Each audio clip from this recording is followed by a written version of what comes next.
Chapter 4. So King Solomon ruled over all Israel, and these were his chief officials: Azariah, son of Zadok, the priest; Elihoreph and Ahijah, sons of Shisha, secretaries; Jehoshaphat, son of Ahilud, recorder; Benaiah, son of Jehoiada, commander-in-chief; Zadok and Abiathar, priests; Azariah, son of Nathan, in charge of the district officers; Zabud, son of Nathan, a priest and personal advisor to the king; Ahishar, in charge of the palace; Adoniram, son of Abda, in charge of forced labor. Solomon also had 12 district governors over all Israel, who supplied provisions for the king and the royal household. Each one had to provide supplies for 1 month in the year.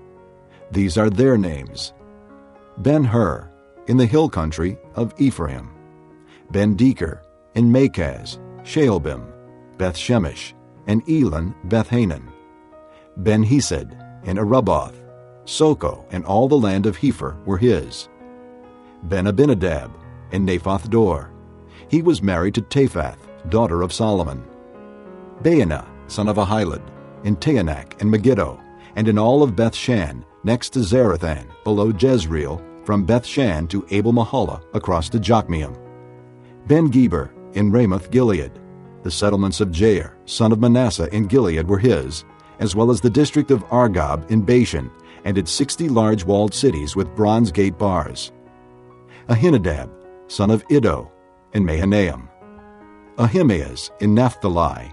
He had married Basemath, daughter of Solomon; Baanah, son of Hushai, in Asher and in Aloth; Jehoshaphat, son of Peruah, in Issachar; Shimei, son of Elah, in Benjamin; Geber, son of Uri, in Gilead, the country of Sihon, king of the Amorites, and the country of Og, king of Bashan. He was the only governor over the district. The people of Judah and Israel were as numerous as the sand on the seashore. They ate, they drank, and they were happy. And Solomon ruled over all the kingdoms from the river to the land of the Philistines, as far as the border of Egypt. These countries brought tribute and were Solomon's subjects all his life. Solomon's daily provisions were 30 cores of fine flour and 60 cores of meal, 10 head of stall-fed cattle, 20 of pasture-fed cattle, and 100 sheep and goats, as well as deer, gazelles, roebucks, and choice fowl. For he ruled over all the kingdoms west of the river, from Tiphsah to Gaza, and had peace on all sides. During Solomon's lifetime, Judah and Israel, from Dan to Beersheba, lived in safety, each man under his own vine and fig tree. Solomon had 4,000 stalls for chariot horses, and 12,000 horses. The district officers, each in his month, supplied provisions for King Solomon and all who came to the king's table. They saw to it that nothing was lacking. They also brought to the proper place their quotas of barley and straw for the chariot horses and the other horses. God gave Solomon wisdom and very great insight, and a breadth of understanding as measureless as the sand on the seashore. Solomon's wisdom was greater than the wisdom of all the men of the East, and greater than all the wisdom of Egypt.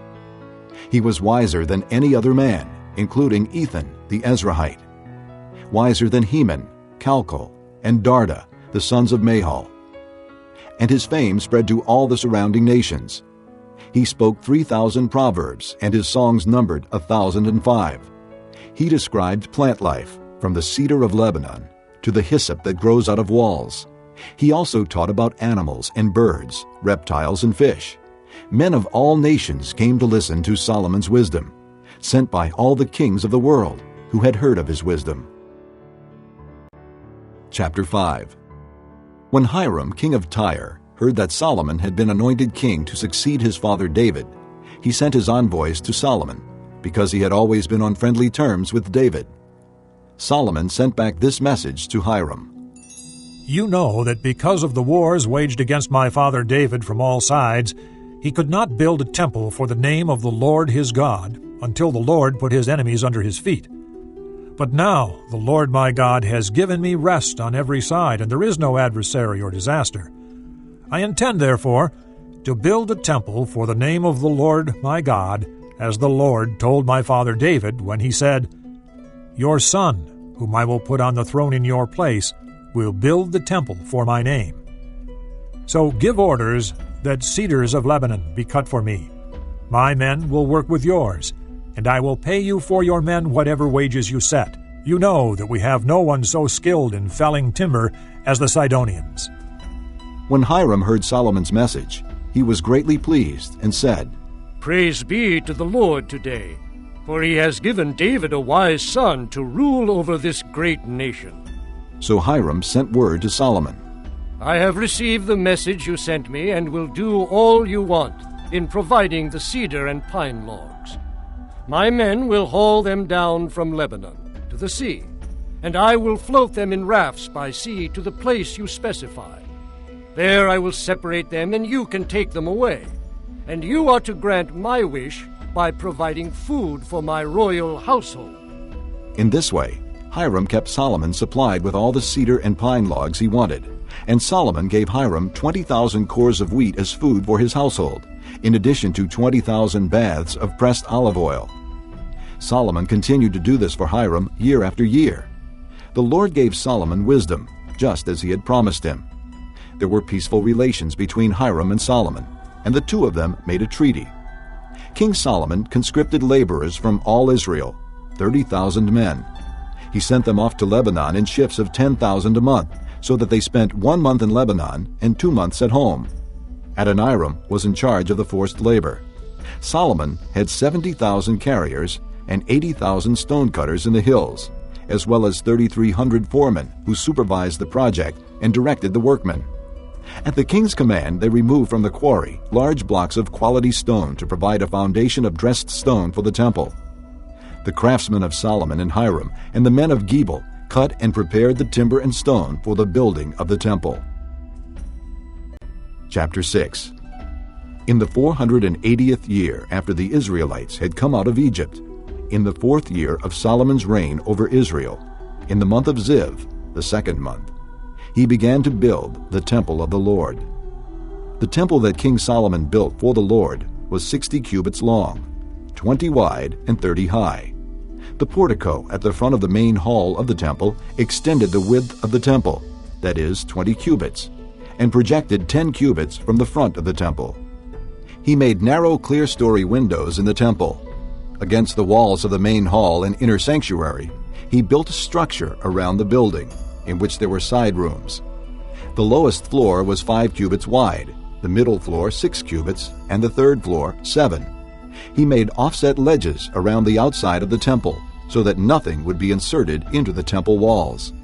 In building the temple, only blocks dressed at the quarry were used, and no hammer, chisel, or any other iron tool was heard at the temple site while it was being built. The entrance to the lowest floor was on the south side of the temple. A stairway led up to the middle level, and from there to the third. So he built the temple and completed it, roofing it with beams and cedar planks. And he built the side rooms all along the temple. The height of each was 5 cubits, and they were attached to the temple by beams of cedar.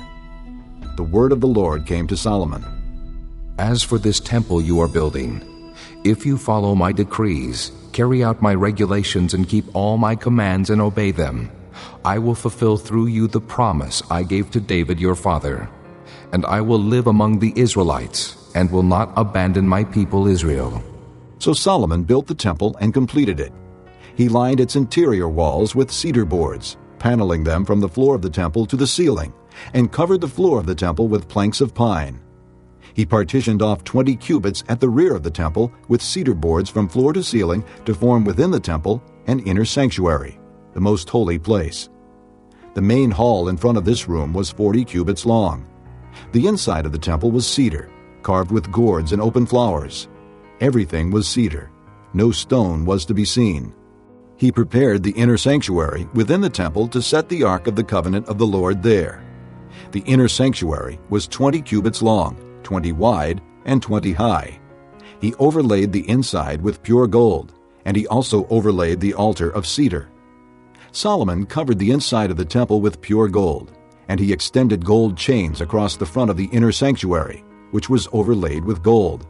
So he overlaid the whole interior with gold. He also overlaid with gold the altar that belonged to the inner sanctuary. In the inner sanctuary he made a pair of cherubim of olive wood, each 10 cubits high. One wing of the first cherub was 5 cubits long, and the other wing 5 cubits, 10 cubits from wingtip to wingtip. The second cherub also measured 10 cubits, for the 2 cherubim were identical in size and shape. The height of each cherub was 10 cubits. He placed the cherubim inside the innermost room of the temple, with their wings spread out. The wing of one cherub touched one wall, while the wing of the other touched the other wall, and their wings touched each other in the middle of the room. He overlaid the cherubim with gold. On the walls all around the temple, in both the inner and outer rooms, he carved cherubim, palm trees, and open flowers. He also covered the floors of both the inner and outer rooms of the temple with gold. For the entrance of the inner sanctuary, he made doors of olive wood with 5-sided jambs. And on the 2 olive wood doors he carved cherubim, palm trees, and open flowers, and overlaid the cherubim and palm trees with beaten gold. In the same way he made 4-sided jambs of olive wood for the entrance to the main hall. He also made 2 pine doors, each having 2 leaves that turned in sockets. He carved cherubim, palm trees, and open flowers on them, and overlaid them with gold hammered evenly over the carvings. And he built the inner courtyard of 3 courses of dressed stone, and 1 course of trimmed cedar beams. The foundation of the temple of the Lord was laid in the 4th year, in the month of Ziv. In the 11th year, in the month of Bul, the 8th month, the temple was finished in all its details according to its specifications. He had spent 7 years building it. Chapter 7. It took Solomon 13 years, however, to complete the construction of his palace. He built the palace of the forest of Lebanon 100 cubits long, 50 wide, and 30 high, with 4 rows of cedar columns supporting trimmed cedar beams. It was roofed with cedar above the beams that rested on the columns, 45 beams, 15 to a row. Its windows were placed high in sets of 3, facing each other. All the doorways had rectangular frames. They were in the front part in sets of 3, facing each other. He made a colonnade 50 cubits long and 30 wide. In front of it was a portico, and in front of that were pillars and an overhanging roof. He built the throne hall, the hall of justice, where he was to judge, and he covered it with cedar from floor to ceiling. And the palace in which he was to live, set farther back, was similar in design. Solomon also made a palace like this hall for Pharaoh's daughter, whom he had married. All these structures, from the outside to the great courtyard and from foundation to eaves, were made of blocks of high-grade stone cut to size and trimmed with a saw on their inner and outer faces. The foundations were laid with large stones of good quality, some measuring 10 cubits and some 8. Above were high-grade stones cut to size and cedar beams. The great courtyard was surrounded by a wall of 3 courses of dressed stone and 1 course of trimmed cedar beams, as was the inner courtyard of the temple of the Lord with its portico. King Solomon sent to Tyre and brought Huram, whose mother was a widow from the tribe of Naphtali, and whose father was a man of Tyre and a craftsman in bronze. Huram was highly skilled and experienced in all kinds of bronze work. He came to King Solomon and did all the work assigned to him. He cast 2 bronze pillars, each 18 cubits high and 12 cubits around by line. He also made 2 capitals of cast bronze to set on the tops of the pillars. Each capital was 5 cubits high. A network of interwoven chains festooned the capitals on top of the pillars, 7 for each capital. He made pomegranates in 2 rows encircling each network to decorate the capitals on top of the pillars. He did the same for each capital. The capitals on top of the pillars in the portico were in the shape of lilies, 4 cubits high. On the capitals of both pillars, above the bowl-shaped part next to the network, were the 200 pomegranates in rows all around. He erected the pillars at the portico of the temple. The pillar to the south he named Jachin, and the one to the north Boaz. The capitals on top were in the shape of lilies, and so the work on the pillars was completed. He made the sea of cast metal, circular in shape, measuring 10 cubits from rim to rim and 5 cubits high. It took a line of 30 cubits to measure around it. Below the rim Gourds encircled it, 10 to a cubit. The gourds were cast in 2 rows in one piece with the sea. The sea stood on 12 bulls, 3 facing north, 3 facing west, 3 facing south, and 3 facing east. The sea rested on top of them, and their hindquarters were toward the center. It was a handbreadth in thickness, and its rim was like the rim of a cup, like a lily blossom. It held 2,000 baths. He also made 10 movable stands of bronze. Each was 4 cubits long, 4 wide, and 3 high. This is how the stands were made. They had side panels attached to uprights. On the panels between the uprights were lions, bulls, and cherubim, and on the uprights as well. Above and below the lions and bulls were wreaths of hammered work. Each stand had 4 bronze wheels with bronze axles, and each had a basin resting on 4 supports, cast with wreaths on each side. On the inside of the stand there was an opening that had a circular frame 1 cubit deep. This opening was round, and with its basework it measured 1.5 cubits. Around its opening there was engraving. The panels of the stands were square, not round. The 4 wheels were under the panels, and the axles of the wheels were attached to the stand. The diameter of each wheel was 1.5 cubits. The wheels were made like chariot wheels. The axles, rims, spokes, and hubs were all of cast metal. Each stand had 4 handles, 1 on each corner, projecting from the stand. At the top of the stand there was a circular band 0.5 cubit deep. The supports and panels were attached to the top of the stand. He engraved cherubim, lions, and palm trees on the surfaces of the supports and on the panels, in every available space, with wreaths all around. This is the way he made the 10 stands. They were all cast in the same molds, and were identical in size and shape. He then made 10 bronze basins, each holding 40 baths, and measuring 4 cubits across, 1 basin to go on each of the 10 stands. He placed 5 of the stands on the south side of the temple, and 5 on the north. He placed the sea on the south side, at the southeast corner of the temple. He also made the basins and shovels and sprinkling bowls. So Huram finished all the work he had undertaken for King Solomon in the temple of the Lord.